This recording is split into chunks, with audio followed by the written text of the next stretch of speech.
Karibu kwa mara nyingine tena mtazamaji wa The World News katika kipindi hiki cha ulimwengu wa siasa. Mimi ni Adam Hussein. Makala yetu ya leo inazungumzia namna ambavyo China na Urusi zilivyokuwa mbwa wasiokuwa na meno. Kusema mbwa wasiokuwa na meno haimaanishi ni mbwa mnyama, lakini ni maneno ya Swahili kumaanisha kwamba ni watu wasiokuwa na madhara wakati ambapo mmoja ama mshirika wao anapokuwa katika matatizo.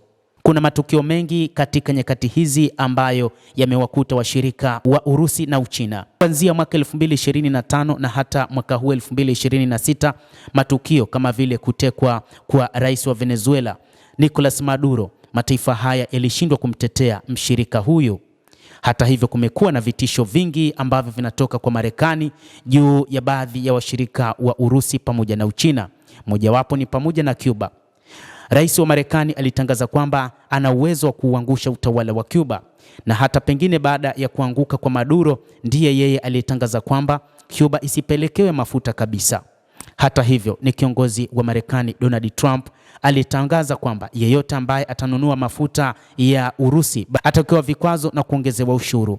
Upande wa China kadhalika iliwekewa vikwazo hadi kufikia asilimia zaidi ya 250, lakini ni China ambayo iliamua kurudi nyuma na kufanya baadhi ya makubaliano na Marekani ili tu iondolewe vikwazo hivyo pamoja na ushuru huo. Sasa tuangalie kwa mapana zaidi. Wakati ambapo mataifa haya yakiwa katika ushindani katika masuala mbalimbali, tukiangazia katika uchumi lakini pia katika masuala ya kiutawala na kijeshi, mataifa haya yalipigana vita vinavyofahamika kama vita baridi baada ya vita vya pili vya dunia. Ni mataifa ambayo yalionyesha ushindani mkubwa wakati huo wa vita baridi. Ni mataifa ambayo yaliokoa mataifa mengine kutoka katika ukoloni, na mataifa haya kila eneo ambayo yaliokoa upande huo uliingia na kuwa mshirika wao. Katika nyakati hizi, Iran, mshirika wa karibu kabisa wa mataifa haya ya China pamoja na Urusi, imeingia katika vita dhidi ya Marekani na Israel. Ni wakati ambapo watu wengi waliamini kwamba pengine baada ya kushindwa kumwokoa Maduro, ni wakati ambapo China na Urusi wangeweza kumwokoa Ayatollah Al-Khamenei. Sasa hivi watu wengi wanaiona China na Urusi kama wanafiki, licha ya kwamba wanadai kupeleka silaha na licha ya kwamba wametangaza kwamba wakati wowote Iran itakapohitaji silaha, lakini kimsingi nchi hizi mbili zinaonekana ni nchi ambazo hazina ubavu mbele ya Marekani. Baadhi ya wachambuzi wanasema kwamba lau Israel ingeshambuliwa na Urusi ama China, Marekani ingeingilia kati kwa kuungana na Israel kurudisha mapigo. Lakini wakati huu nchi hizi mbili, washirika wake wanaingia katika matatizo, lakini wao wanapeleka silaha na zaidi kulaani tu kile ambacho kimetokea siku ya Jumamosi baada ya mashambulizi ambayo yamesababisha kuuawa kwa Ayatollah Al-Khamenei, ambaye ulimwengu ulidhani kwamba pengine angelindwa na Warusi na Wachina. Ni siku ambayo mataifa haya badala ya kuamua kuingia vitani kama ambavyo wengi walidhani ama walikuwa wakiomba, ni mataifa haya ambayo yalilaani kitendo hiki yakisema kwamba vita hivyo vitakuwa vikubwa zaidi. Walimwengu wengi wanatamani wakati huu China pamoja na Urusi, wakati Iran ikiingia katika mapambano, waingilie kati na kutumia silaha zao.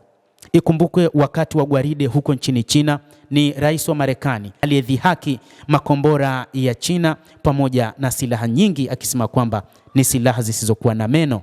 Lakini wengi walitamani kuona kwamba silaha hizi za China zinaionyesha Marekani na kumwonyesha Donald Trump kweli China ina silaha hatari ulimwenguni. Hata hivyo, wachambuzi wanasema zaidi kwamba kitendo cha kukamatwa kwa Nicolas Maduro, mshirika wa nchi hizi mbili kwa maana ya China na Urusi, lakini pia kitendo cha kuuawa kwa Ayatollah Al-Khamenei, kitendo hiki kimewafanya walimwengu na mataifa mengi kuona kwamba Urusi pamoja na China si washirika wa kutegemea pale ambapo nchi itaingia katika matatizo. Zaidi wao ni katika masuala ya kiuchumi kama ambavyo China inafanya. China imekuwa mnunuzi mkubwa wa mafuta kutoka nchini Iran, imesafirisha mamilioni ya mapipa ya mafuta katika kukuza uchumi wake na uchumi wa Iran. Lakini wakati huu wa changamoto, ni taifa ambalo linaonekana kukaa nyuma, ni taifa ambalo halionyeshi makali yake kama ambavyo wengi walitarajia. Mtazamaji, hayo ndio tuliokuwa nayo. Tumeangalia mazingira mawili, mazingira nchini Venezuela, kutekwa kwa Nicolas Maduro, lakini pia kuuawa kwa Ayatollah Al-Khamenei. Kuna zionyesha nchi mbili, China pamoja na Urusi, kama mbwa wasiokuwa na meno. Endelea kutufuatilia, lakini usisahau kulike, usisahau kucomment. kadhalika kusubscribe channel yetu hii upate habari hizi kwa mapana kupitia